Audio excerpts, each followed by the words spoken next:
and the world ranking of universities. We had never had any universities which are ranked amongst the top 500 of the world. Now we have several. This year's ranking, the University of Engineering and Technology, Lahore, is ranked at 273 in the world. The NUST is ranked at 273 in the world in Islamabad, UET at 281 in the world, Karachi University in Natural Sciences at 223 in the world, and a number of Nature, which is the world's leading science journal, wrote 4 editorials about Pakistan. One of them was the paradox of Pakistan, this strange country torn by terrorism, having all these tremendous problems, and yet in the same country you have this wonderful program in higher education, which is a model for other developing countries. And then there were a number of awards from Austria, for instance, and prizes that Pakistan got from Italy. The Royal Society, which was just mentioned earlier, which is the world's most famous scientific society, has come out with a book called A New Golden Age.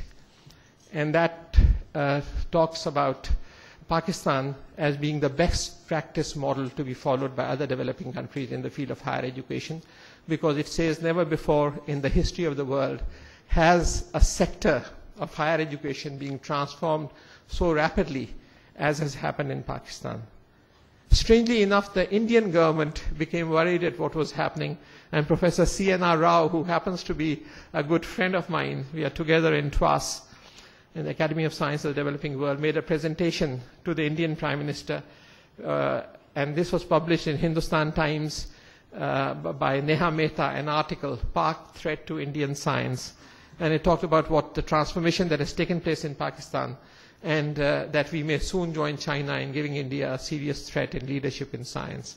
I don't think India has anything to worry about, because I think they're at least 10 to 15 years ahead of us, if not more. And also, unfortunately, our higher education programs have been, alas, frozen for the last 3 years because of lack of funding. So, investments, I'm just coming to the end, the last 1 minute. I will just say, if countries, developing countries want to move forward, we have to remember that our wealth lies in our children. We have to invest in education.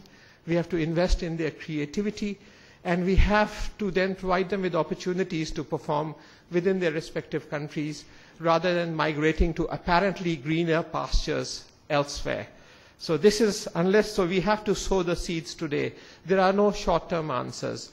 If you want to tackle poverty, if you want to get out from the problems that countries like which Pakistan faces, you have to invest in education, education and education.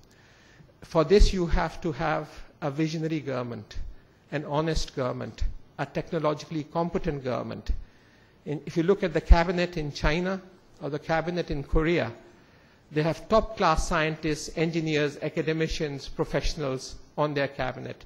In Korea, they have given the status of a deputy prime minister to their Minister of Higher Education, Science and Technology. There are many lessons that we need to learn from them. Thank you very much. Assalamu alaikum.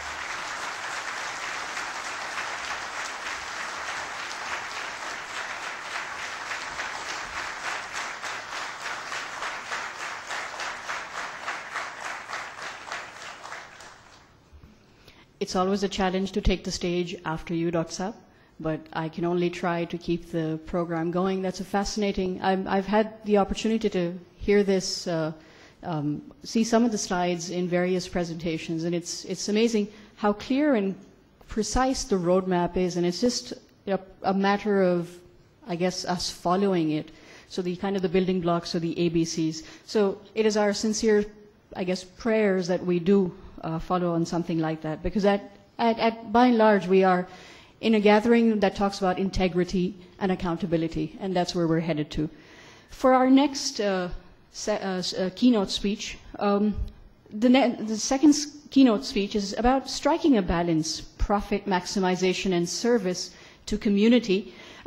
This will be done via videocast by Mr. Goran Tidstrom, who is the president of the International Federation of Accountants.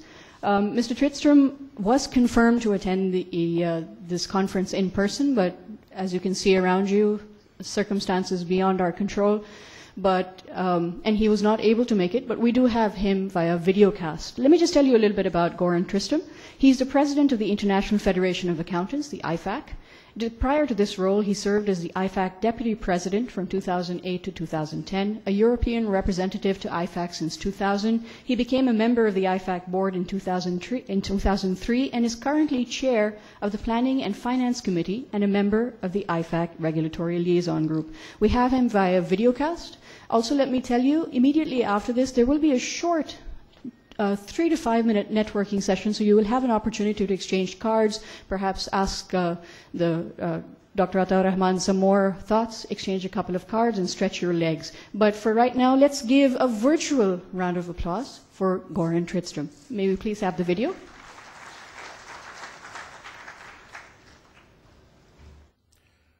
Welcome to the Institute of Chartered Accountants of Pakistan's Golden Jubilee International Conference. I'm very sorry I can't be in Karachi to participate in this important event, but I'm glad to be able to address you by video. First, I want to congratulate ICAP. 50 years is quite an accomplishment in itself, but more importantly, your 50 years has been full of significant accomplishments, from your role in establishing a code of corporate governance, to revising the company's ordinance, to assisting the Pakistan government in formulating economic and fiscal policies. My congratulations to Pervez Muslim, conference chairman, and Sagib Masood, president of ICAP, and all stakeholders involved in this illustrious event. The theme of this conference, accountancy and social responsibility, is very near and dear to my heart. I believe we all have a responsibility to give back. In addition, accountants are at the hub of social responsibility and integrated reporting. My colleague Ian Ball, Chief Executive of IFAC, will address this matter later today. My remarks today will focus on striking a balance, profit maximization and service to community. Of course, accountancy is a profession. We engage in a profession in order to earn a living. And one of the roles of accountants is to help the entities for which they work maximize profits. But we certainly have a responsibility to society and community. Professional accountancy organizations such as ICAP provide a great service to their communities. They are guardians of the public interest.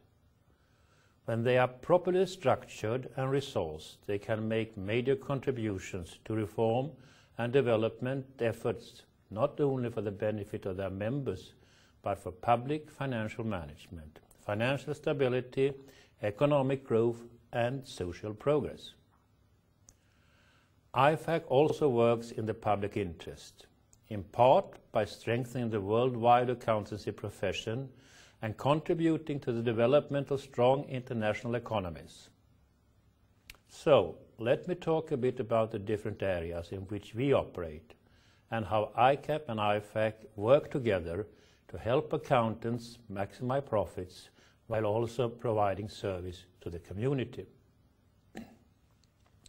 First, we protect the public interest by ensuring that accountants observe the highest standards of professional and ethical conduct. IFAC's Compliance Advisory Panel is integrally involved in these efforts. This group works with professional accountants organizations to develop action plans. Action plans are basically strategic roadmaps to help these organizations become stronger and better and make progress with respect to the IFAC's 7 statements of membership obligations, which cover quality assurance, accountancy education, accounting, auditing, and ethics standards, and investigation and discipline. The CAP works closely with these organizations to develop their action plans, further contributing to the improvement of accounting and auditing regulation in their country.